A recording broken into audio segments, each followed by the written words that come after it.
Audio Jungle.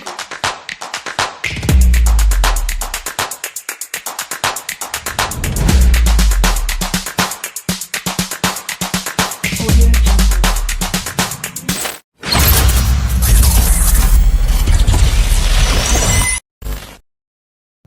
Francis Fukuyama, seorang ilmuwan politik Amerika, menyatakan bahwa negara dengan tata kelola dan pemerintahan yang baik cenderung mencapai stabilitas politik, sehingga penguatan tata kelola dan efektivitas pemerintahan menjadi sangat krusial karena berpotensi meningkatkan kualitas pelayanan publik. Assalamualaikum warahmatullahi wabarakatuh. Shalom, Om Swastiastu, Namo Buddhaya, dan salam kebajikan. Dewan Juri yang terhormat, perkenalkan saya Asfa Azian Zulfani selaku pihak netral dalam mosi perdebatan kali ini.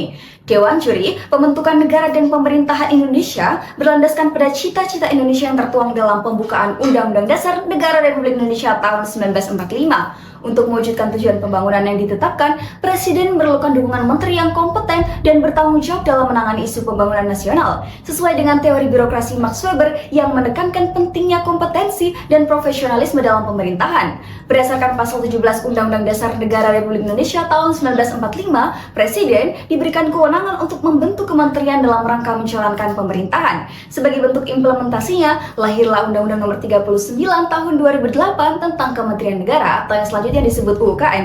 Namun, pembatasan jumlah kementerian yang terdapat dalam pasal 15 UUKM dianggap menghambat Presiden dalam mengelola tugas secara efisien dan inovatif. Profesor Dr. Yusril Ihza Mahendra, pakar hukum tata negara, pun mengatakan bahwa dengan jumlah kementerian yang terbatas, Presiden sulit mengangkat menteri untuk isu-isu spesifik. Tetapi menurut pakar hukum tata negara Ferry Amsari, revisi UUKM justru cenderung mencerminkan kepentingan partai politik yang berpotensi merusak integrasi kabinet dan mengurangi efektivitas pemerintahan. Dewan Juri Direktorat Jenderal Kependudukan dan Pencatatan Sipil melaporkan jumlah penduduk Indonesia mencapai 282 juta jiwa per Juni 2024. Dengan populasi yang sebesar ini, diperlukan kabinet yang kuat dan jumlah kementerian yang memadai untuk menjamin efektivitas pemerintahan.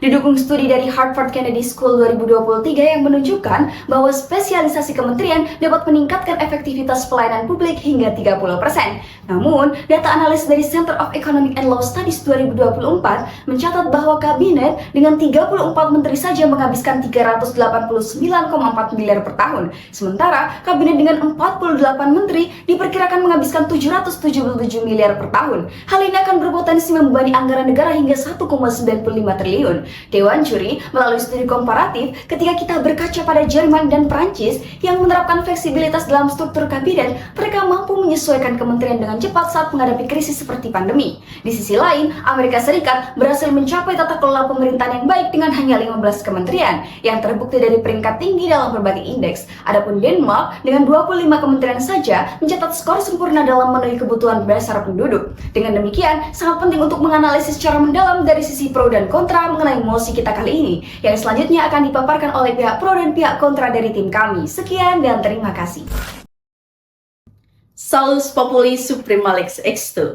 Kesejahteraan rakyat adalah hukum tertinggi. Dalam hal ini adanya revisi Undang-Undang Kementerian Negara, yaitu untuk memperkuat tata kelola dan efektivitas pemerintahan agar mencapai kesejahteraan rakyat sebagai prioritas tertinggi.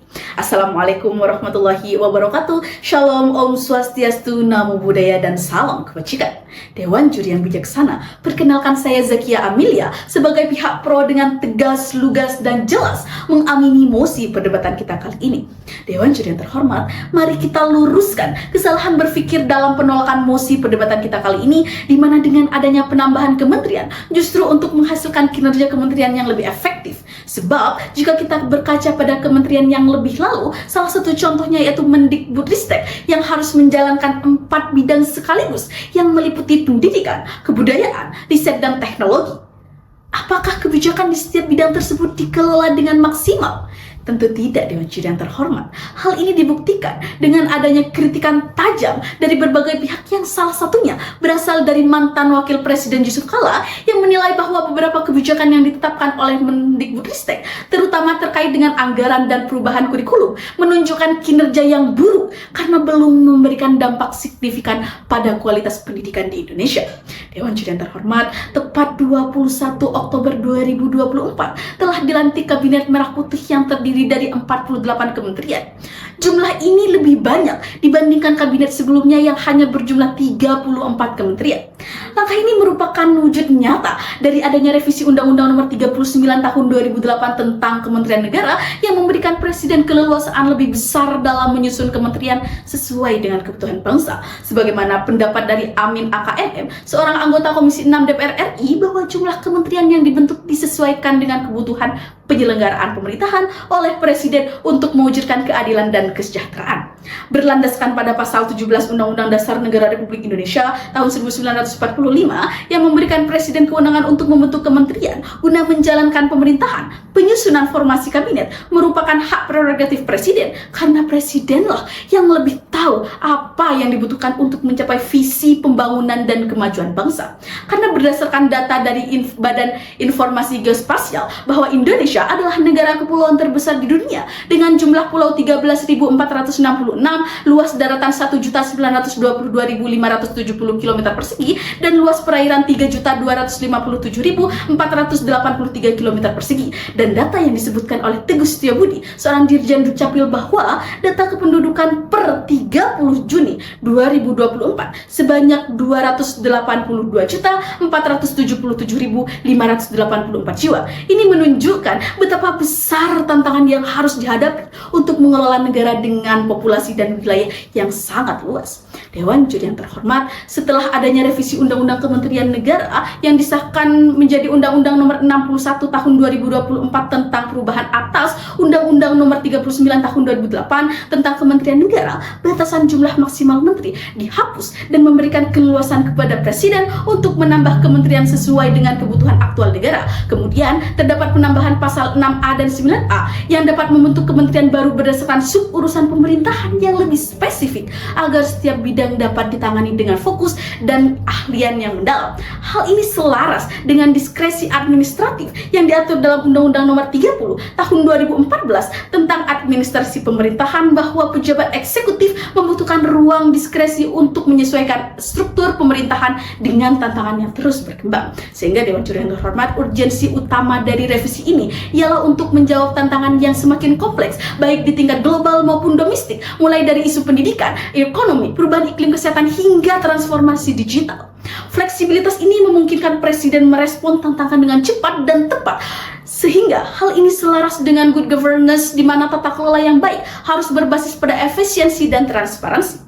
Berkaca pada Jerman dan Prancis yang telah lama menerapkan fleksibilitas dalam struktur kabinet mereka, ketika menghadapi krisis seperti pandemi, kedua negara ini mampu menyesuaikan kementerian secara cepat, memastikan respon yang lebih tepat dan efektif, sehingga Indonesia melalui revisi ini bergerak menuju tata kelola yang efektif dan responsif. Sekian dan terima kasih. James E. Anderson dalam bukunya Public Policy Making menyatakan, policy is purposive course of action in dealing with a problem or matter of concern. Artinya, suatu kebijakan seharusnya dapat memecahkan permasalahan yang terjadi. Dalam hal ini, apabila kebijakan yang akan dibuat oleh pemerintah tidak bersifat problem solver, maka hal tersebut dengan tegas harus ditolak penyelenggaraannya. Assalamualaikum warahmatullahi wabarakatuh. Shalom, Om Swastiastu, Namo Buddhaya, dan salam kebajikan. Dewan Juri yang bijaksana, perkenalkan, saya Abdillah Reza Mardiana sebagai pihak kontra dengan lugas dan mantap menolak mosi perdebatan kali ini. Namun jauh sebelum itu, mari sama-sama kita luruskan kesalahan berpikir rekanku pihak pro.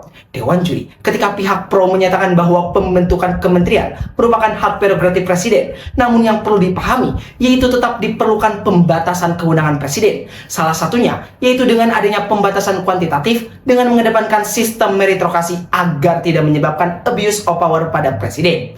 Melanjutkan argumentasi Dewan Juri, berangkat dari tujuan pembentukan Kementerian Negara, yaitu dalam rangka membangun sistem pemerintahan yang efisien, efektif, dan menitik beratkan pada pemerintahan peningkatan pelayanan publik. Hal tersebut guna merealisasikan tujuan negara sebagaimana yang diamanatkan dalam alinea keempat pembukaan Undang-Undang Dasar Negara Republik Indonesia tahun 1945.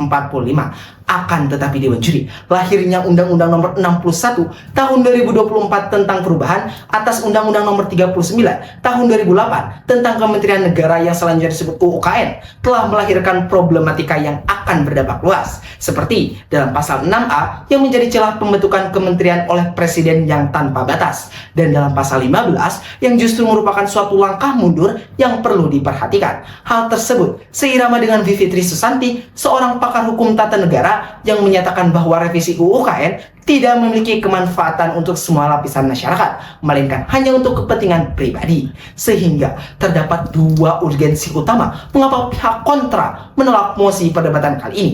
Pertama, penguatan tata kelola dan efektivitas pemerintahan dengan merevisi UKN justru mengindikasikan lahirnya dampak negatif di kemudian hari, seperti adanya bagi-bagi jabatan secara masif yang tidak mengedepankan kualitas dan kemampuan. Hal tersebut dibuktikan pengangkatan menteri pada kabinet merah putih yang berdasarkan pengaruh parpol dan dukungannya saat paslon terpilih mengikuti kontestasi pemilihan, seperti Giring Ganesha Jumario yang diangkat menjadi wakil menteri kebudayaan. Padahal tata kelola dan efektivitas pemerintahan yang baik harus berdasar kualitas unggul yang dihasilkan dari pengukuran dan evaluasi kinerja. Hal tersebut selaras dengan Robert Ben, seorang akademisi bidang administrasi publik dan manajemen kerja Harvard Kennedy School. Dalam teori kinerja publiknya menyatakan bahwa perlu adanya pengukuran dan evaluasi kinerja lembaga pemerintah dalam memberikan layanan publik untuk meningkatkan efektivitas dan efisiensi.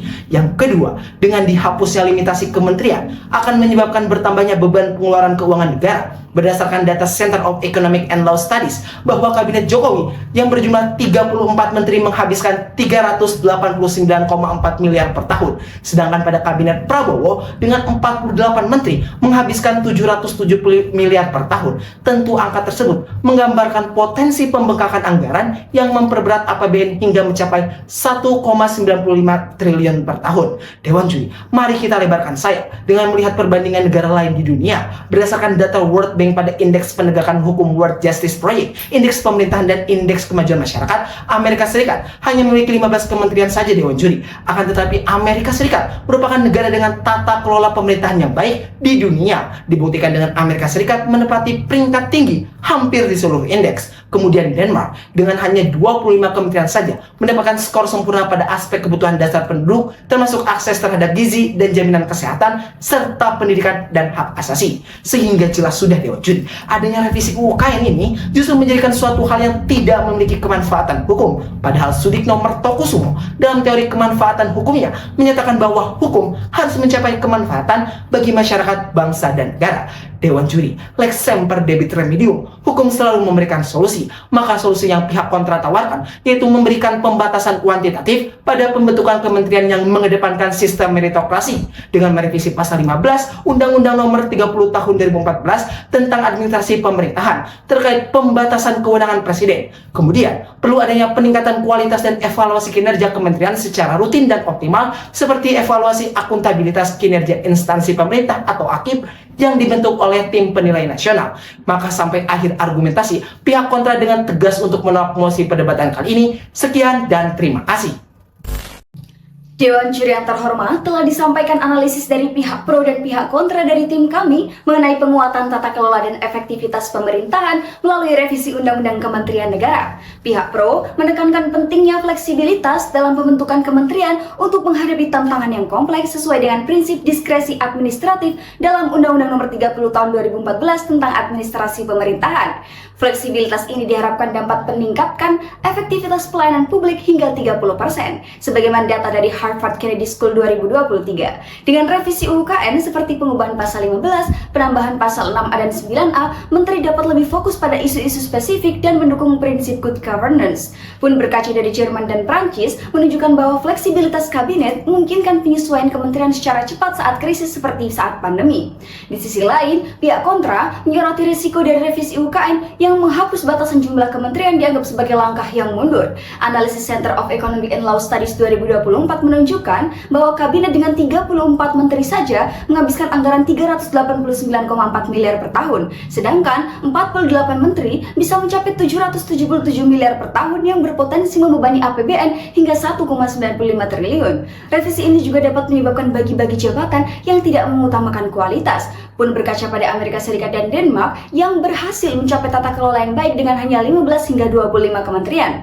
Adapun solusi yang diusulkan pihak kontra adalah membatasi jumlah kementerian dan menerapkan sistem meritokrasi dengan merevisi pasal 15 Undang-Undang Nomor 30 Tahun 2014 tentang administrasi pemerintahan, serta meningkatkan kualitas dan evaluasi kinerja pemerintahan secara rutin. Dengan pertimbangan argumen dari kedua belah pihak, jelas bahwa revisi Undang-Undang Kementerian Negara sebagai penguatan tata kelola dan efektivitas pemerintahan bukanlah keputusan keputusan yang sederhana. Keduanya menawarkan perspektif yang perlu dianalisis secara mendalam untuk merumuskan kebijakan yang tidak hanya responsif terhadap tantangan zaman, tetapi juga efisien dan berkelanjutan. Sekian dan terima kasih.